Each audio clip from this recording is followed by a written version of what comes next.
This is Heather Stephen, and you're listening to Pieces to Peace, Anchoring on the Other Side of Grief. This podcast focuses on people who have emerged from the depths of their grief, their transition from surviving the darkest of days to seeing the light again. Through my own experiences of grief, I have learned how healing it is to know that I'm not alone. My hope is that those seeking comfort and relief will find some here and leave feeling reassured that there is life again. There are brighter days ahead, just around the corner. Hello. This has been such an exciting journey for me to get this podcast going and launched. And I felt like I needed to share my story so that there would be some understanding as to why I felt like I needed to do a podcast on grief and sometimes the horrific things that happen because of other people or because of choices. And then, something to offer that hope to other people. I felt when I was in my worst of days that I didn't think I could be happy again. I didn't feel like there was hope to even smile. I thought that if I smiled, I was somehow betraying my daughter, or if I was happy and laughing, that I was not grieving like I should. And truly, for a long time, I didn't even feel like doing any of those things anyway. And if I could have, I don't know, had a tool like this to give me that hope that, okay, there will be better days. I will be able to emerge out of this. Maybe, I don't know, maybe I would have just been, I don't know, better or stronger, or I don't know. But I just have felt like there's so much grief, and grief can be so taboo even still to this day for so many people. So I wanted to come on and share that. I've already done several recordings with people that I know and don't know. It's been a really neat experience to see and hear some of the commonalities between people and their stories, not necessarily their stories, but some of the things that they feel. So I think there are commonalities in grief. I think our stories are very unique and individual to us, but definitely there are commonalities within those feelings of grief. And I want to be able to share in that with others and have us all connect in that way. I wanted to share a scripture in Mosiah 14:3-4. It's where Abinadi is quoting Isaiah. And he says that the Savior is acquainted with grief. He has borne our griefs and carried our sorrows. And I love that because I feel like growing up, I always just kind of related the atonement to just our sins, that it was there so that we could repent and be forgiven and move on. And as I went through my experience and going in depth more into the scriptures and the New Testament and the Book of Mormon, I realized that more fully, more deeply, that the Savior is the only one that knows exactly how I feel and how I felt at that time, especially. And it just became a great comfort to me during some of those really, really hard days. I also want to throw out there that I personally don't subscribe to the 5 stages of grief. I know that can be like, oh my goodness, for some people. Some people need a checklist to help them get through it. Check off the box. Okay, I've done this. I felt anger. I felt denial, bargaining, all of the things. But that concept of the 5 stages of grief was actually written by Dr. Elizabeth Kubler-Ross way back in I think it was the 1940s and 1960s. And before she died, she said that she regretted how misunderstood that concept was, because her research was interviewing people who had a terminal illness. And these 5 things were the main things that these people were experiencing who were going to die. So it just became, something that it wasn't meant to be. But because grief can just be so individual, and to put labels on what people should be feeling could be harmful to them. But again, I'm not an expert in other people's grief. I don't even know if I'm an expert in my own grief. I just know that I personally don't think that I experience those things, and I don't know if that's something that should be put on other people to have to go through. But again, some people need that checklist, and that's fine if that's how they cope and they get through it. I also want to say that grief can be such a sensitive thing for people, especially those going through it. Wording can be very difficult for some people. Sometimes we get caught up in the semantics of it, but we all have our own grief language, our own grief lingo. So for me to say that I feel like I've recovered from my grief would probably just make other people upset, because you don't ever recover, and you don't ever forget, and you don't ever move on. And I personally feel like I have moved on. Does that mean that I have forgotten my daughter? Does that mean that I don't remember things, or that I don't love her? No, I still have her tucked away in a very special place in my heart, but I choose for me to continue on and live my life and progress and not be stuck in that tragic time. That's just how I do it. Everybody is different. I don't want to throw it out there that these words are the words that we need to live by, and it's the standard. It's not. That's just my grief lingo, and that's how I choose to describe how I feel. So, that's just what I have to say about that. But grief can happen when there's a change or an end to a familiar pattern or behavior. So grief can be, I feel like, sort of a spectrum thing, where we could grieve about graduation from high school or college, even though that's seemingly a good thing. But because it's a change or an end to something, we can grieve it. I'm not saying everybody does. I'm just saying it can happen. I remember being very sad when I graduated high school, even though I wanted to, and I wanted to move on, and I was excited for the next chapter, but I was sad about not seeing my friends and not doing that same thing. Having that all change overnight was something I had to really adapt to and accept and create this new normal. And that's language I hear all the time within grief, is that we have to find a new normal. We don't have to do anything. I'm just throwing that out there as well. That just seems to be a very common thing between people and their stories and how they felt. So with that, I'm going to just start in with my story and hopefully get through it just fine. Yeah, even though I feel like I've recovered, there's also times where it'll sneak up on me. And that's why in my tagline saying anchoring on the other side of grief, yes, people say it's not linear or there is no other side to it.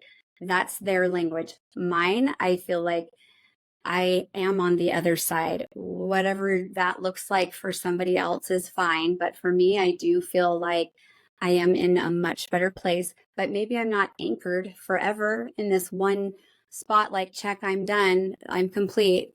And it's all complete. The grief is complete. I'm just saying that I'm anchoring. Sometimes anchors, can surface, or something happens and we drift a little bit, and that's okay. And then we just kind of throw it back in and, keep going. So that's where I go with that. My husband says, I don't understand the anchor thing. When I think of anchor, I think of the Navy and ships and boats and the ocean. And I said, well, you're military and you haven't experienced this. So this is just how I see it. It's just my thing and nobody has to agree with it. So here we go. I was married pretty quick after high school. I did graduate a year early because I was ready and I was mature and I was ready to go to this next chapter of my life. Met someone a year later after my graduation and we got married and we did all the things. Went up to college, went like farther into his career and started having babies and just, lived, I feel like a pretty normal, husband and wife type of life. We had our fourth baby in December of 2007. We were in Las Vegas living at the time. I had 3 other kids at home. Things were really good. Other than, okay, I shouldn't say things were really good, but for whatever reason, having this baby just, I was okay. I was okay. Like it felt good as far as where I was in my life and with my kids. And we were definitely going through a financial crisis with the collapse of 2008, but it started for us in probably mid 2006, but definitely through 2007, it was really, really difficult. He was running a business with my brother for real estate investment and flipping homes, things like that. So you can imagine how financially straining it became. And then because of all that stress and difficult time, unbeknownst to me, my husband at the time went to the doctor and asked for some medication to help him sleep. And that doctor then prescribed him Paxil. And Paxil is more for depression, maybe anxiety, but for sure for depression. And he had mentioned, I'm not depressed.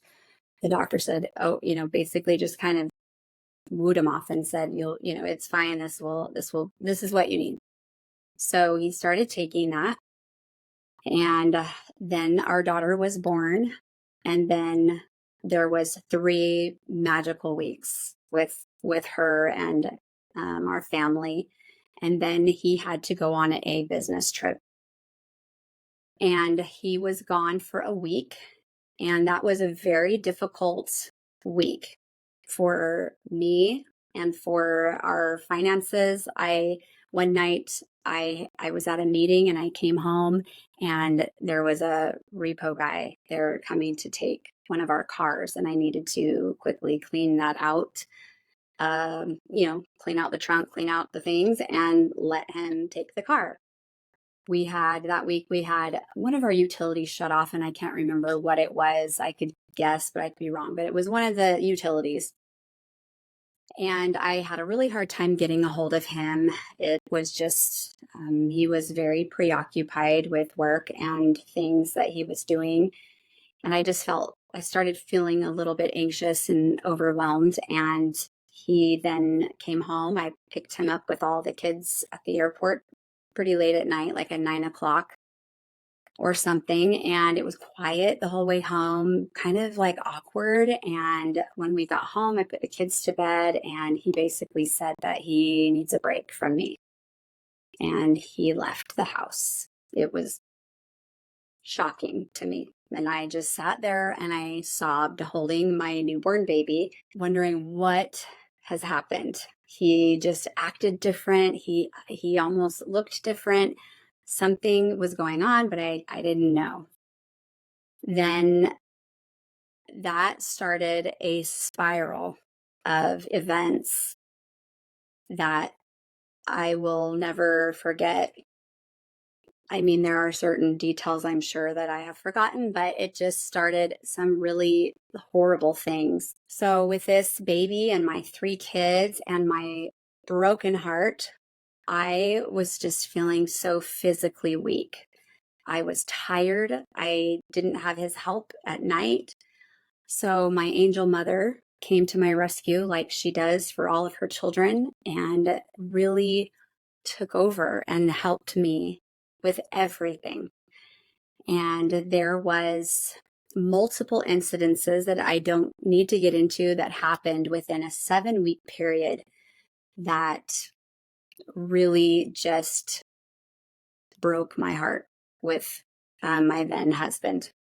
And what he was going through was very confusing for him too. And what we found out later is that this Paxil had, I don't know the scientific terms of it, but had triggered something in his brain to cause his first manic episode of what is now his bipolar diagnosis.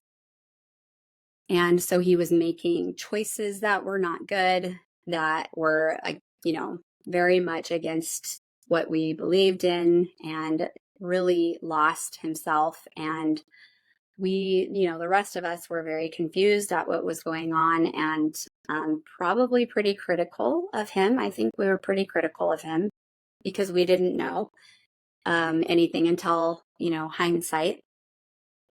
But, then he had told me that he wanted a divorce for sure. And it was like, hey, go, set an appointment up with somebody so we can get this done, which devastated me. I was heartbroken by that.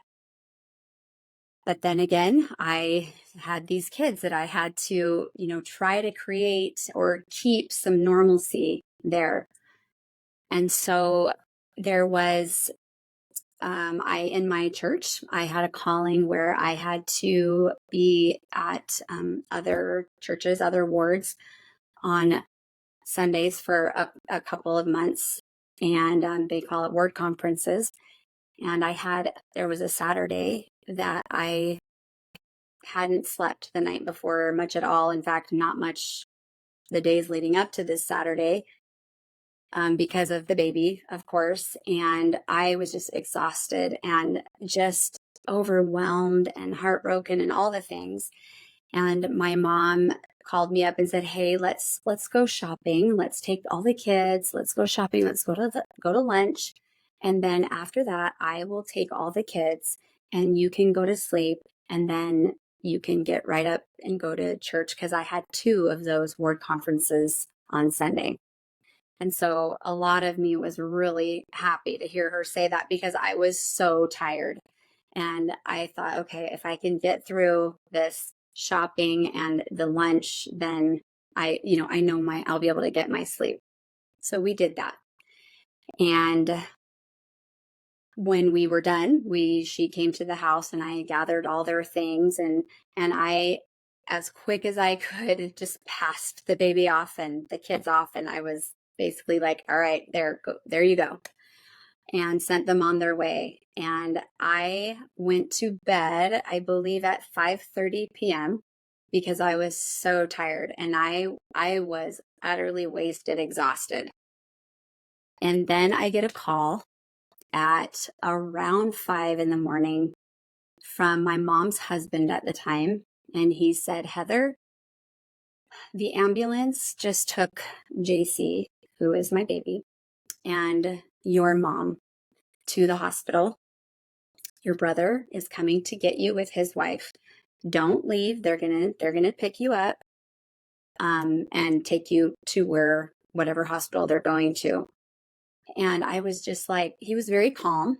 And I just kind of was like, "Well, why? I mean, what's going on?" And he was like, "Don't really know, not sure, but just don't make assumptions. Don't go anywhere. Don't do anything. Just wait for your brother to get there." So I quickly I wasn't even panicking because in my mind, I thought, okay, what could this be? I know I was kind of changing out her formula and she'd been kind of gassy. And I just thought, okay, her stomach I think it's maybe her stomach. I was just thinking of like such a nothing scenario.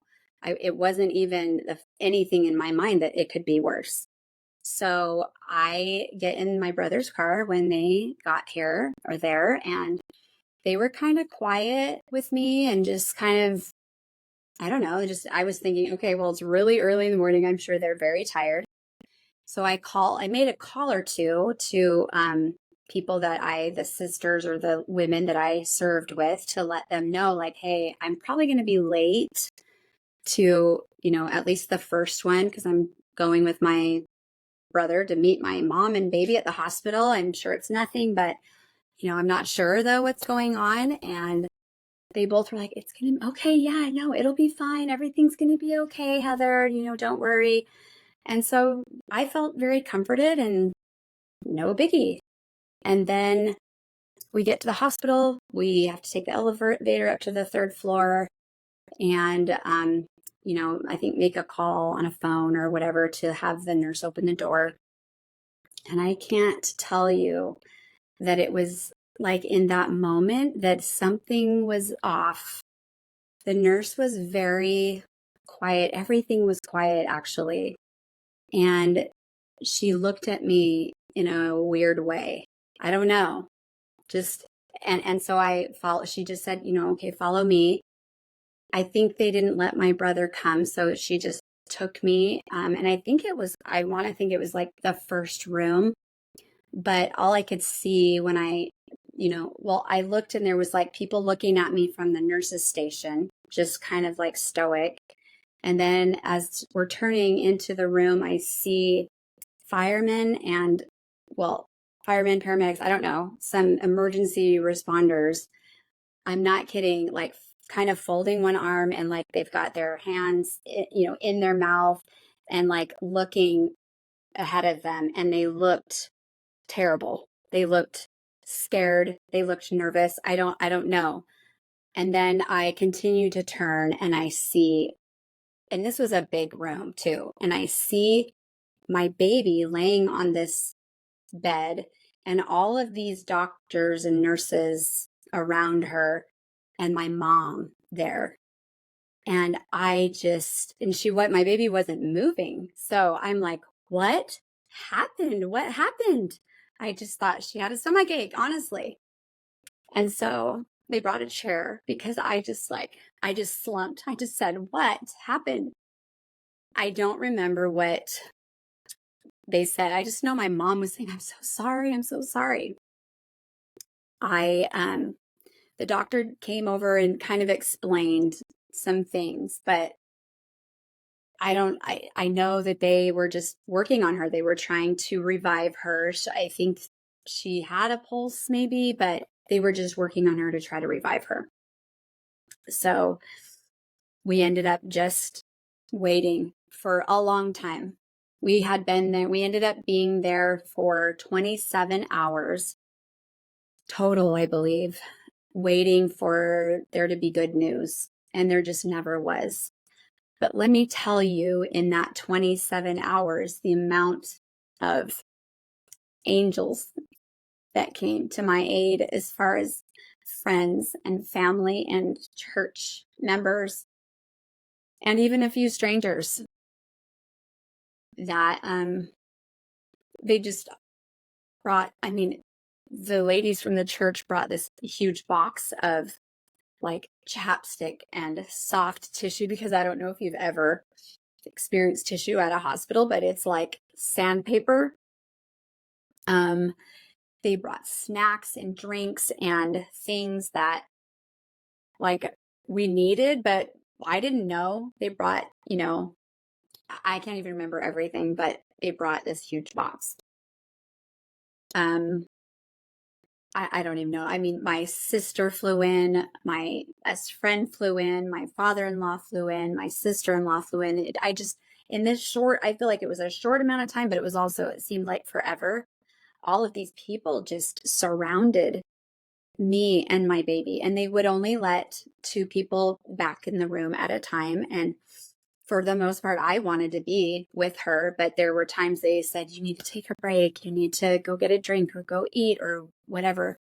You need, let other people come in and see her and whatever else. So, I allowed, of course, any family that wanted to go in and see her and friends, whatever. My husband at the time had been in the hospital. He actually had to be in the mental hospital. I don't know if it was called the state mental hospital or what, but it was the mental hospital. I'm not even sure if that was his first time or the second time in there in that 7 weeks, but it was, a rough time, like I had said. So he had to get special permission to be released that day because it was a Sunday, actually. And so, people weren't really doing any discharging at that hospital. He had to get that special permission. And, he showed up and, just he had, unshaven and no shoelaces, what they do for hospitals like that. And it was just really hard to see him like that. Then I felt like she needed a blessing because we were just waiting and nothing was happening. And all the machines were actually keeping her alive. There were no brain waves. They were trying to put an arterial line, I guess, in her hand, and that was very difficult. They were giving her, saline or whatever. She didn't urinate one time, and all of that time, so her body was just filling up. She was so swollen at this point. I didn't mention, but she was 10 weeks at this point. So 2.5 months old. Everything was fine before this. She was a healthy baby girl. All of her, appointments, or not all, but I think during that time I may have gone to one appointment. It was probably the first one that you go to, like directly after having your baby. I'm not sure how many. I think I may have made one appointment during that 7 weeks, or I should say the full 10. But so I then asked my ecclesiastical leaders, and I don't know if my brother went in or if it was just him. I don't remember who. They went in to give her a blessing. And I told them, if you feel like you need to, release her or tell her it's okay to go, then, don't not do that because I'm there. Like, don't try to protect me, but say what you need to say, what you feel. And I just remember them, laying their hands on her head and giving her this blessing and saying that it, like she could go. And I just lost it because I feel like I had kept myself okay, like pretty strong. And I wasn't sure why. I wasn't sure, right? I wasn't sure why I felt the way that I felt. I was still very sad. I was still crying, but or maybe teary, but I think there was so much going on too with my husband. I mean, we had been together for 12 years at that point and 4 children and been through a lot. And we're going through so much at this time that I was very torn between him and what was going on with her. And just my heart was all over the place. So that just broke my heart right there. And then I had a really good, dear friend of mine. She always, every time I talk about her, I get choked up. She was actually our bishop's wife, and she was, oh my gosh, right there next to me through a lot of this going on with my ex-husband and then now with this. And she brought her camera. She was a photographer, is a photographer, and she brought her camera, and I asked her to take every picture of all of her little tiny parts. I wanted her face, and I wanted her little ears, and I wanted her belly button and her toes and her fingers. I just didn't want to forget any of those things. And she did. She took all of those pictures, and I will forever be so grateful that I have those. And then I had asked the nurse at one point, what are we waiting for? We've been here for, I think, 24 hours by this point. What are we waiting for? And they just said, I don't know what they were waiting for. I think they may have been waiting for me to just say, like, what are we waiting for? Because they had been keeping me updated all along that there was really nothing happening with her as far as her body doing what it's supposed to do. And so we made a decision at that moment to just turn off the machines. And so they said we could have all of our family come in and friends because they had only been allowing two. And it just meant so much that everybody could come in. And there were so many people in that room to support and be there. And she warned me, I guess, hey, when I turn these off and I take these tubes out, she's very full of fluid. So you have to hold her with these, the blue little pad things that most of us women know what those are, because it's going to leak out everywhere. And so I didn't care. I just wanted to hold my baby because I wasn't able to hold her that whole time. And she handed her to me, and I just sobbed and sobbed because she didn't take one single breath on her own. No movement, no breath, no nothing. As soon as they turned off the machines, and then, or the doctor, called the time of death out, which was really hard for me to hear. Wow, I have not told this story. I don't even know, especially in these details. But, and then several people got a chance to hold her if they wanted to. My sweet, dear mom and my best friend and just other people took a turn to hold her. My mom had said something about, burying, like, what if you want to bury her next to, your grandparents in that cemetery? And my husband at that time got really upset that she said that. So much to the point that I had to hand off my baby to somebody else and take him out of the room so that him and I could talk it out. And he was, to calm him down a little bit, because he was very, very, very medicated at the time. And it was just, yeah. So I missed out on some of those last moments with her. And part of it is my codependency that I hate so much about myself, that, took me out of that room, or I allowed myself out of that room to calm him down. But again, I tell you, I felt torn between her and him, both things very tragic for me. And then, it just kind of, I remember talking to the coroner and asking him to please take care of my baby when you give her the autopsy, because in the state of Nevada, and maybe everywhere, I don't know, I just know Nevada, that if a child dies under the age of 2 without any known cause, then they have to do an autopsy. And I had been in multiple autopsies before, just because of I knew one of the doctors, and so I knew what they do to bodies. And I just said, please, please respect my baby girl and take good care of her. And he was very kind. That was just really hard for me to know what they were going to be doing to her body. But part of, I don't know, part of something I felt while she was laying there before she died, like, before they actually turned off the machines, and why we kept waiting. Why were we waiting? I just kind of wondered if she was almost like wrestling with the other side. Like, do I have to do this? Do I have to do this? Do I have to leave my mom and dad, or my mom? I don't know. I just wonder if that's something that was taking so long for a decision to be made when there was no sign of life really for her.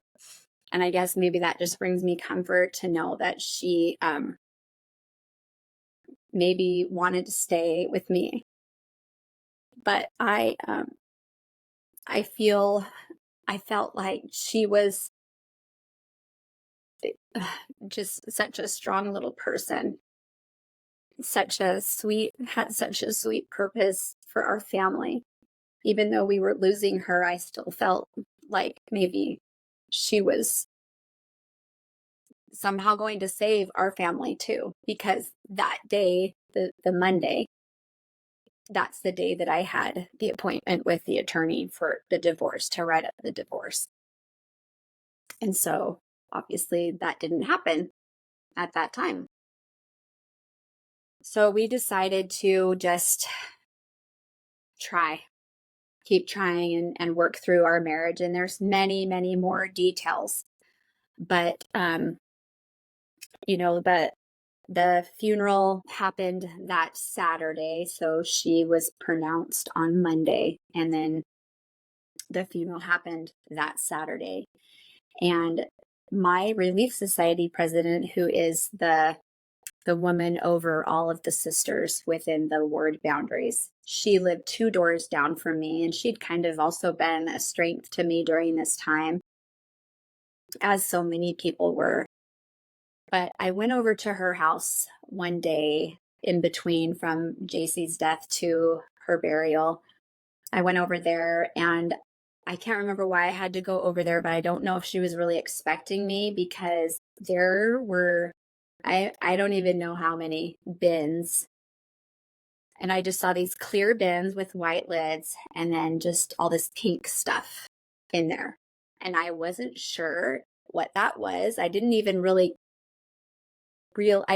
even pay attention to it until I thought back about it later, like, oh, that's what that was. But that was the evidence of what happens behind the scenes, of all the people that serve and work tirelessly and endlessly for the sake of, my behalf and my family. And that was all the bins of the things that were going to be part of the funeral and the luncheon after, which touched me so very much. They took my cell phone from me when I got home from the hospital and had to tell my other children, that their sister wasn't coming home. They took my cell phone for, I don't know, a couple days maybe, and they took all of my messages and they wrote them down for me. And I still have that paper, which was, I didn't know I needed that, but it was it just helped me to not have to answer all of those, or to feel like I needed to answer all of those texts and calls. They did so many things for me that I didn't know I needed, because I had never been there before. And it was just amazing. It was amazing what they knew to do.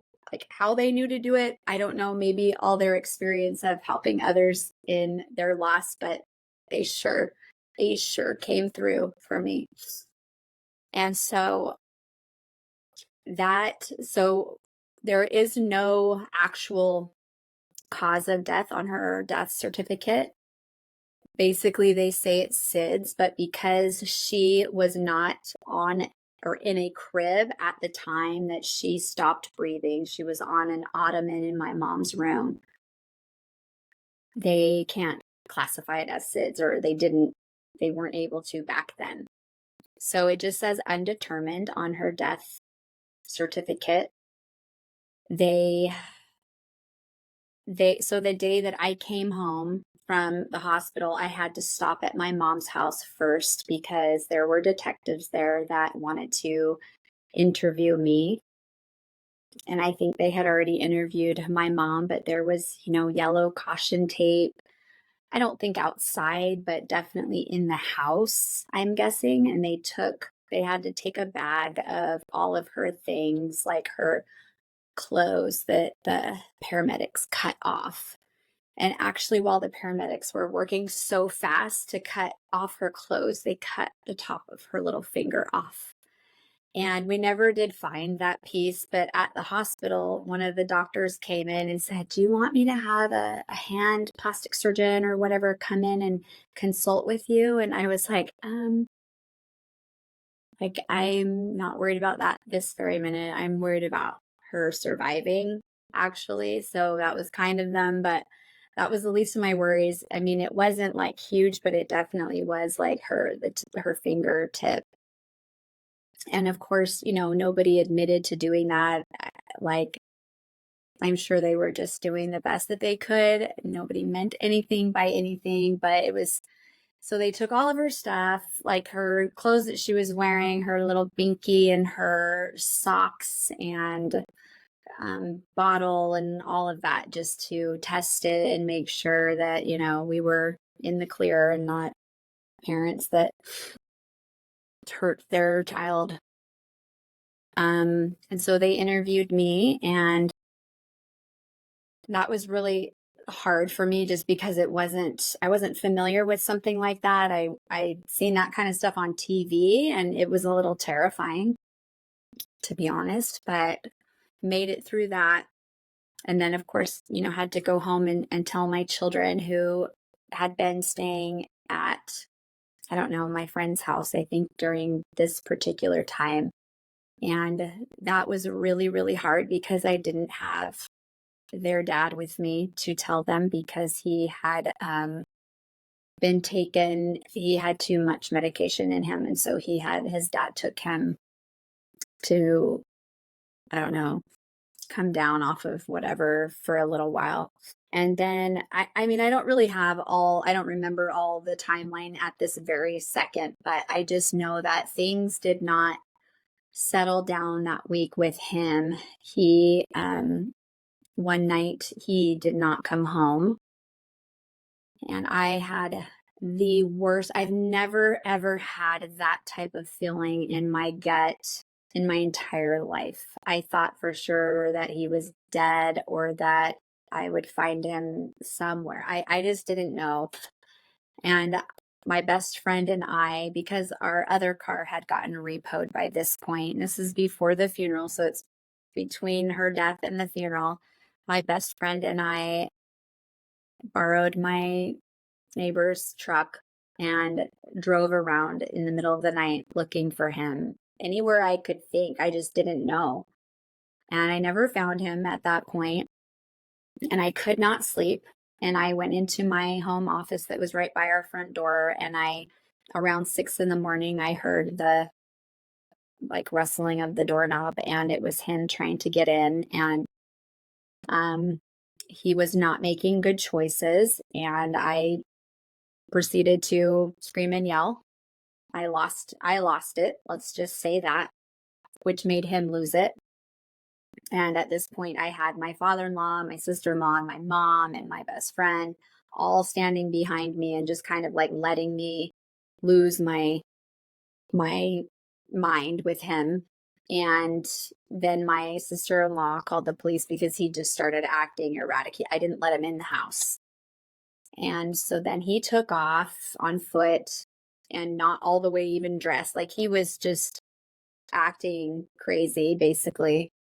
And so the police came and threw him on the ground, and he was screaming and yelling at me that it was all my fault, and see, look what I've done. And I fell to the ground myself. My best friend was holding me in the middle of the street, watching this go down. They were being very aggressive with him. He didn't have a shirt on. He didn't have shoes or socks on. I mean, it was rough. And so they hauled him away and took, not to jail because he wasn't being a criminal or anything, but they took him to the hospital for that legal 2000 thing where they hold him, and then they sent him back to the mental hospital after that. So he was not able to help me prepare for her funeral at all. He was not able to be at the funeral at all, which was really, really hard. But I can say that I had amazing, amazing support from just everybody, but especially the women in my life. And I had all of my sisters-in-law, my sister, my best friend, the friend that takes pictures, and my mom, of course, come to the mortuary to dress her in what was going to be her blessing dress. And my friend Ashley had knitted her some shoes, not shoes, but slippers that I put on her little feet. But before I did that, I had to make sure that her cute little nails were painted pink on her toes and on her fingers. And then my mom had this little teeny tiny CTR ring and a bracelet. Because if she was going to go down, she was going to go down looking good and looking cute. So we did that. And it was just a very sweet and tender time. And my friend Sarah got all of those pictures as well. So I have those in a book, and I'm so grateful for that. So very grateful for that.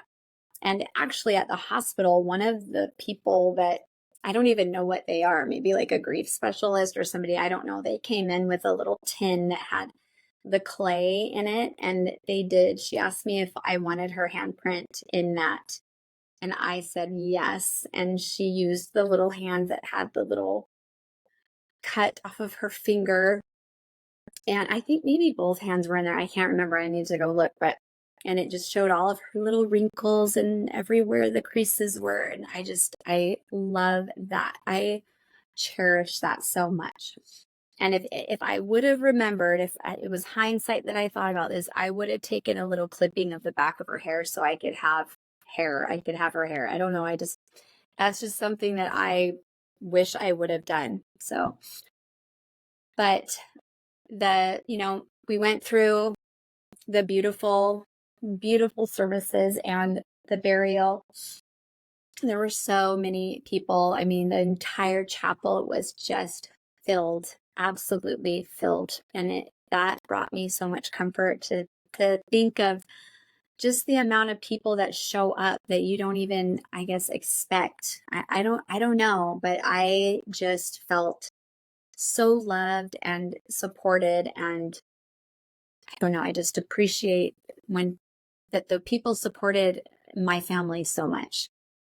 Of course, we have pictures of the burial because we let off 71 balloons to correspond with the amount of days that she was actually alive. And everybody wrote like a little note on it, and then we let them off all at one time at the graveside. And I love that.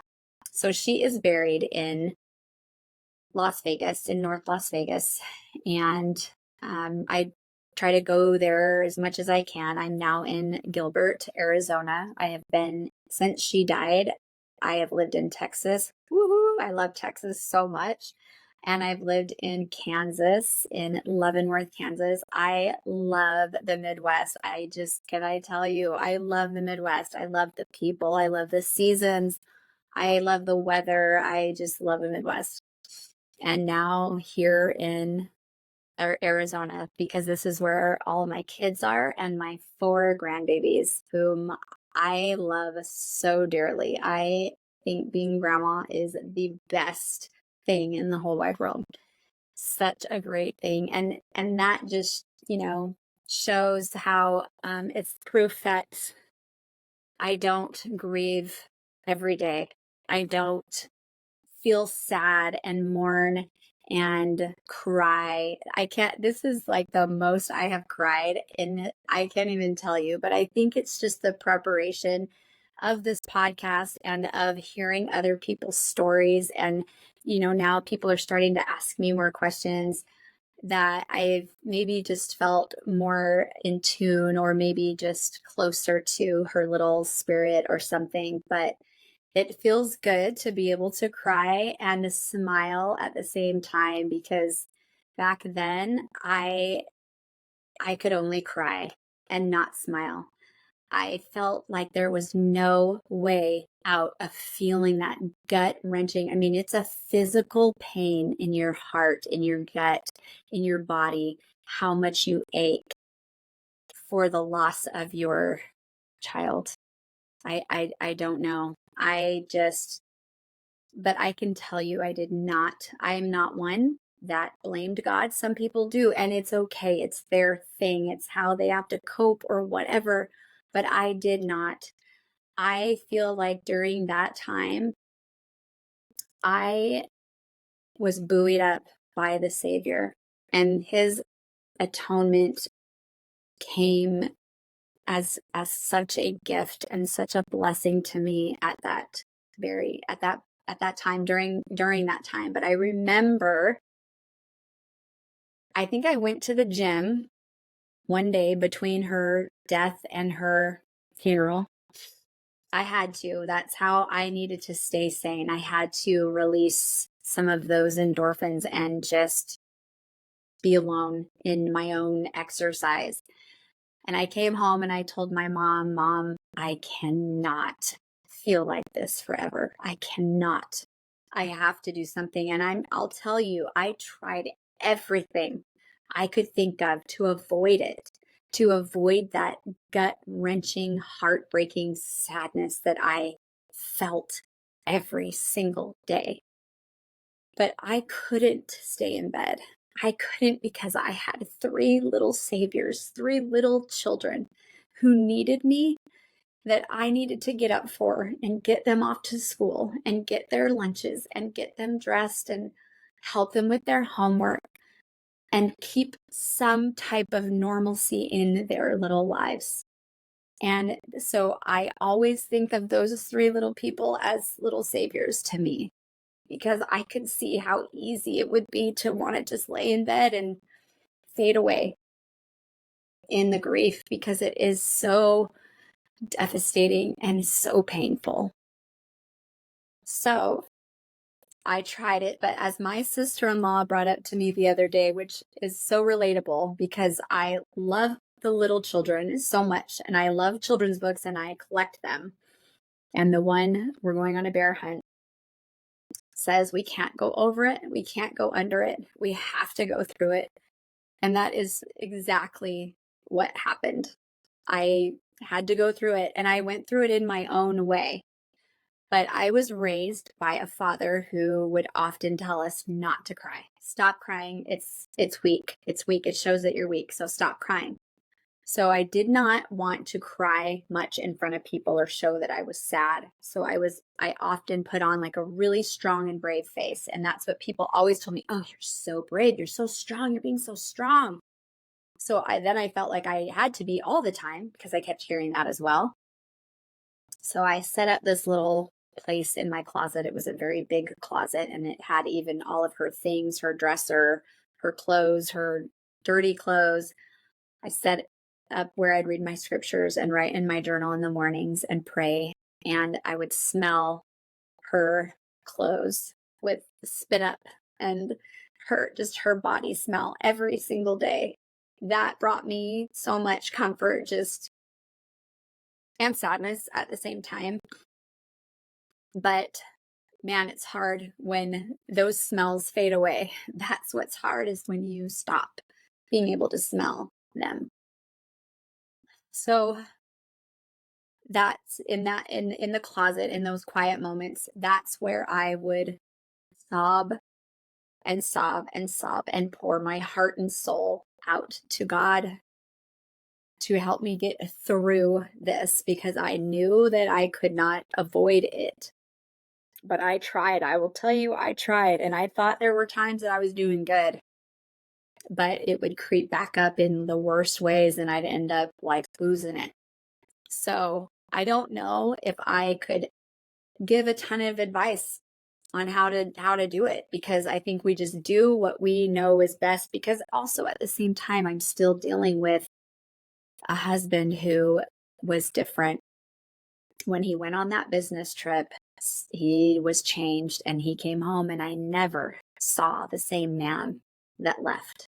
Still to this day, never saw the same man. So, we moved to Texas a couple of years later just to kind of get a fresh start. And that's a whole nother story of grief. And maybe I can tell that one on a different episode one day, but that's where I ended up leaving him and just, doing the divorce thing and moving back to Las Vegas with my mom and my kids. And he followed 3 months later. And anyway, we won't even get into that, because that's not this story. This story is about my little girl and the heartbreak I was going through before she died, and the heartbreak during and after.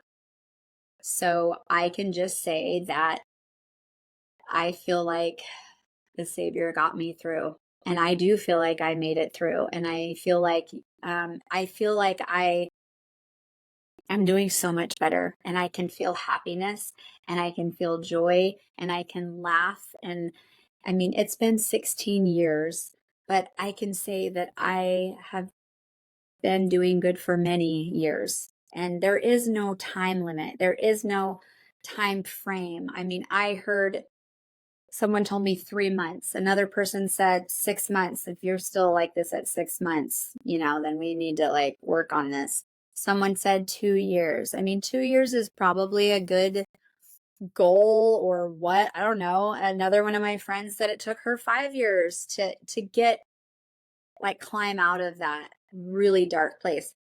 Whatever it takes for you. Like, I am not here to sit and judge anybody on how they grieve, how long they grieve.